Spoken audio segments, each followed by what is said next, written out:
Robert, first of all, I'm intrigued by this sofa that you sat on. Where's this from? It was given to us when we were on tour just before Christmas by a bunch of people in France. They just delivered it backstage. And it's found a home here at Fiction because no one really wants it in their house. It's a bit gaudy. I think it's Uh, brilliant, don't you? yeah, I can't imagine living with it though.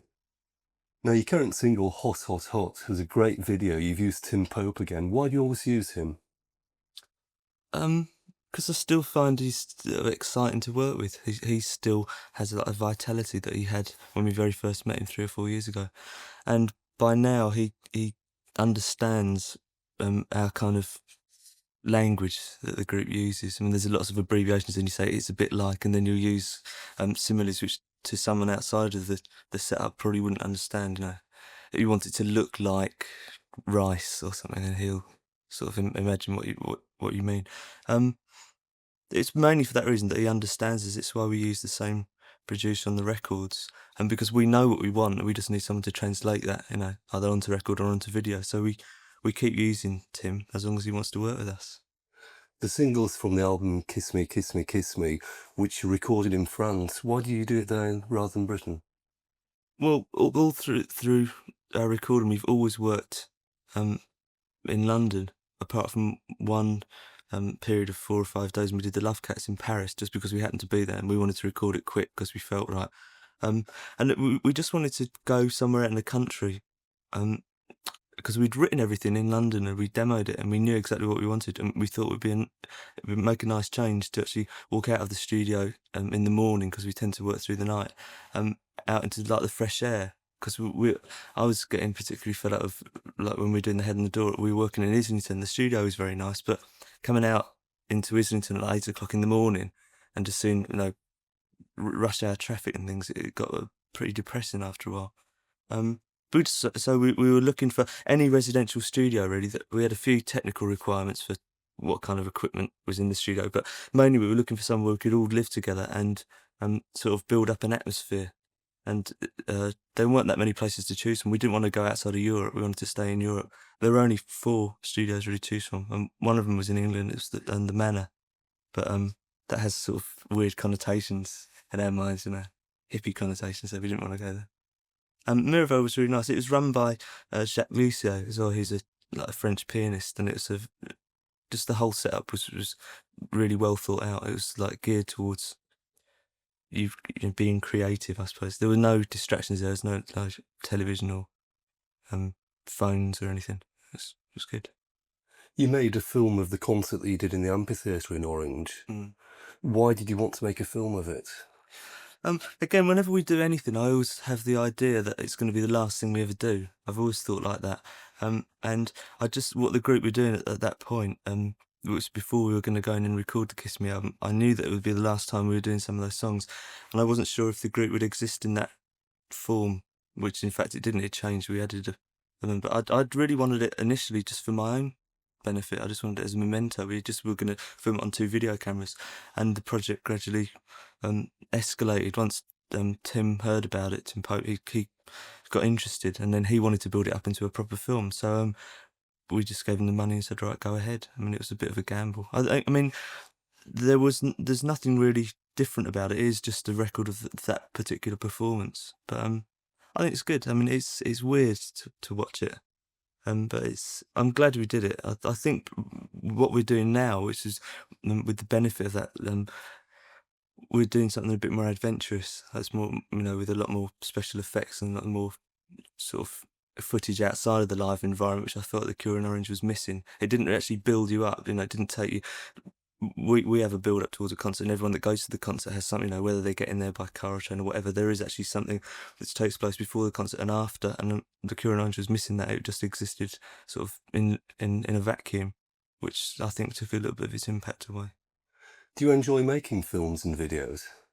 Um, I don't think we really enjoy making videos. I think after the event, it's probably easy to say we do, because they always end up looking good. And I suppose the bits that take place behind the camera or like away from the camera are quite good fun.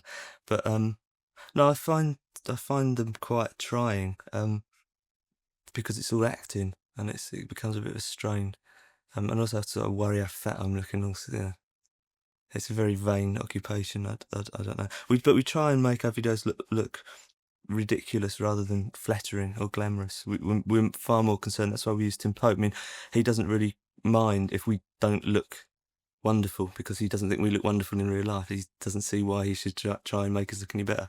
He's more concerned of what the film looks like. He calls them films, not videos, because we always shoot on film. Which I like that attitude. It's another thing I like working about him. He doesn't mind. He goes, I say, I look fat in that shot. And he goes, you are fat. It's not. One of the humorous videos was Why Can't I Be You, where I think you were playing out a 5-star fantasy. Yeah. Can you tell us about that? That was the other thing working with Tim is he always tries to sort of better himself in ways that he can torture us when it's making the video. And we thought with the Close to Me video, when he dropped us in the dirty cold water, that he would be hard put to surpass himself, but he did on the Why Can't I Be You video. Putting me in the polar bear suit, I spent, I think, 14 hours in total in that. I lost about 1.5 stone. I was just dripping all the time. And he insisted that we get all the dance steps right, even though, see, we've never danced before or since, and we didn't know if the other one was doing it right, and he was just making us do it over and over again. Even some of the outtakes I think are actually better than what made it into the video. That was just, again, we wanted to send up the song. A lot of the times when we make singles, we tend to take the visual aspects of it to an extreme to make it obvious that we're playing ourselves up, because if we took ourselves seriously with those sort of like pop singles, I think we'd lose a certain edge as a group that also does other things. I mean, we live away from videos most of the time. We sort of make stupid videos every now and again, but I think we're sort of, I don't know, we're not a serious group, but we make a more serious type of music as well as pop music, I think, or we have done from time to time. It's 10 years since the band formed. Who do you think your audience is now? I was going to say they've got younger than they haven't at all. I've got older. But the reason why our audience has grown, I think, because we've managed to retain a good percentage of the people that have liked us from the start. They've sort of grown up with us. I think not a lot of it isn't really because of what we do musically. It's how people perceive our attitude towards what we do. I think they've realised that we do whatever we want, and they appreciate that. So we've managed to hold on to a lot of our old audience, and also we've gained a lot of new people of an age that, like, around sort of anything between 14 and 18, that I now think of as young when I see them, but I actually feel exactly the same as when I was, between 14 and 18 when we started. The motivation's the same, and the sort of the ideas in the group and the general atmosphere of the group is still the same as when we started. So I'd see the audience getting younger as opposed to us getting older. It's a weird way around. Don't know. It's also very different from place to place. Our audience is very different in America than it is in Europe. It's more girly in America. At the start of the band, what was it that motivated you? A general sort of disgust at what I was listening to on the radio was one of the main reasons, and just thinking that I could do better. There's sort of the punk ethic that anyone could do it better, which is still true. It's I would, if I was 17 now, 17 again, I would still be motivated to start The Cure, because I'm still horrified at what I hear on the radio. So nothing's really changed. Your first big chart hit was A Forest in 1980. What effect did it have on you and the band actually having a hit? We didn't ever see it as a hit, I must admit. At the time, we used to laugh at it, and we still do, because we were, as a group, and we were far more morose. I mean, I personally was a much more despondent character than I am now, and we found it a bit trying. A lot of the attention that was thrust, and we didn't actually want attention. It was a very weird setup. For a couple of years, we wanted to be totally anonymous, and we didn't actually want to be in a group even. We just wanted to make music. It was a bit, anti-pop sort of stuff. Which, looking back, I can see the reasons why, and I'm glad we did it, because we managed to escape, because we paid so little attention to what was going on. People actually grew fed up with us and dismissed us, which allowed us to sort of develop away from the public eye for a couple of years. So we didn't ever think, oh, we've got into the charts, this is the start of something big. We were actually angry in a sense. When we did Top of the Pops, I didn't want to do it, and the other three did, and we had huge rows over it because I was saying I didn't want to be seen on the same program as, whoever else was on that week, and they thought I was being stupid, and in fact they were right, and that we should do it to show that there is something else other than the charts. But all those sort of considerations, I think they're still there, but we've thought them through a lot more, and I now realise that is the right attitude to take. That you have to introduce a certain competitive edge into what you do. Otherwise, you are too easily dismissed, and people just say, no, if they don't want to be listened to, we won't listen to them. So I don't know. We never really thought of it as a hit, though. I mean, it only got to like 40, or something, 38 or something. What was going through your mind when you went slightly lighter and did the Love Cat? Well, that was the opposite side of the coin. I realised around that time, about 1982 into 1983, that the group was getting too serious, and we were in danger of like destroying ourselves. Really, there was no fun being in the group. There was no fun listening to the group. It was although the music was very hard. It was very one dimensional. There was no other facets to what we were doing, and the group was actually developing more of a character. I mean, I was feeling more comfortable with being a singer, and my whole attitude to it was changing. And I just wanted to reflect that in the music that we were making. I mean, we were going out and having a really good time, and then only ever making very depressing music, which I thought was a bit stupid. And I suppose it was quite a calculated effort to become noticed by a new generation of fans. I mean, I wanted to change our audience as well in a way. I wanted to expand the audience, not really change it. I don't know. Again, it seems it's quite a long time ago. It's difficult to remember my motives. Half the time, I invent motives for what we do anyway. A lot of it's utterly motiveless. It's just we were probably drunk and said, let's do a jazz song. You did a few stints with the Banshees. What was all that about? Why did you keep going to them and leaving and going back? Well, the longest time I spent with them was around the time we were doing the Love Cats, which was good for the cure that I was in the Banshees, because it allowed me to get all the darker music out of me, and I thrust it on the Banshees and then killed the Banshees off. And so I was sort of fulfilling myself in that area, and then I could come back to the cure and almost treat it like a sort of a party. So I think without that, I would have used up a lot of the cure time, getting rid of that sort of the darker side of what I wanted to do. It was good fun to be in a group and not be the spokesperson, not be the sort of seem to be the leader of the group. I was very much in the background all the time, and I liked that. It was good. I could just sort of watch what was going on. I'd go shopping, and I didn't have to sort of join in that much. One of the songs that you came back with was Caterpillar. Is that special to you? It's difficult to remember, particularly around that period of the top, because I went a bit funny. I was a bit after the Banshees stint.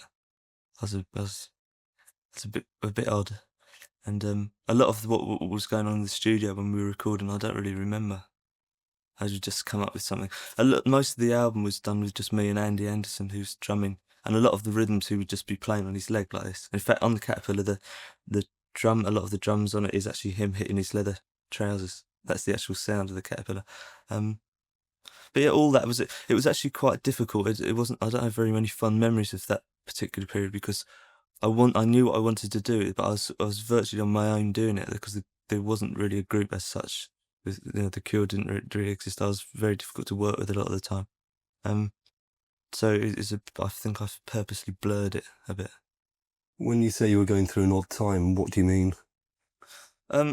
Well, there was a time around when we were doing Faith, which was like 1981, when I was a bit peculiar, and similarly when we were doing the top around 1984. I don't know. I just sort of I go a bit distant. It's just the easiest way of saying it. I'm not really that bothered about what's going on. I don't really know what's going on around me. I become very sort of insular, and it's not very much fun for anyone else. And I find it quite fun, but it only lasts for a short while. I usually get hit and then I snap out of it. What about when you released Close to Me? What were you going through at that time? Well, that was really good fun, making the Head on the Door album, doing all those songs in between days, because Simon, who'd left the group, and it was a very acrimonious sort of departure, a couple of years earlier, had rejoined, and I'd always missed him. You know, a lot of the problem was that because I didn't really. There's a lot of tension exists between me and him, but in a good way. It's not like a negative tension. I missed someone to sort of mess about with. So when he came back, it actually felt like a group again. Because I mean, Lowell's been there all the time, but he's very much a meeker character than Simon. I mean, he'll kowtows whatever's going on. So that it was almost like being rejuvenated when we were doing that album, the Head and the Door album, and all those singles were just like written on, you know, as we were all playing together as a group. You know, they were jammed, dare I say, which we hadn't done for years. So I mean, a lot of it was really spontaneous, which it sounds like. And similarly with the last record as well, we used the same approach. We just went into a studio and had a few drinks and then started playing, which is you can't really do unless you've got a group of people around you who you trust, not only as musicians but also like as friends, because you have to think in the same way to play the same type of music, I think. You seem to have had quite a few different lineups in the band. Why? Why do things change so much? A lot of the time, the music necessitates the change. It's none of the other way around. People don't join or leave and then the music changes. It's usually because I find I want to do something that's radically different, and the people who are in the group at that time don't. And the only option is to leave, because I never wanted The Cure to exist with people in it who didn't enjoy it wholly. You know, I couldn't imagine anyone was in it as a career, or because it was going to further something that they particularly wanted to do. In that sense, it's always been a bit dictatorial, really, The Cure, in that it's really what I want a lot of the time. But it's the best way, because the people that are in it also want what I want. I mean, it's a very, you know, this is a very general want. It's not specific. But obviously, if someone doesn't like a lot of the changes have been because I want to play either, you know, a slower, more atmospheric type of music, or I want the group to go a bit more poppy, and the people that are around me at the time have to decide if they want that as well. If they don't, they leave. I mean, they leave and they come back. I mean, Paul was in the group originally, he's come back, and Simon was in the group for a few years and he's come back, you know. So even though there's been a lot of lineup changes, there's only actually ever been 10 people in The Cure and 6 of them are still in it. So there's only 4 have sort of gone through the mill, not returned. And one of those is completely insane, so it's only really leaves 3.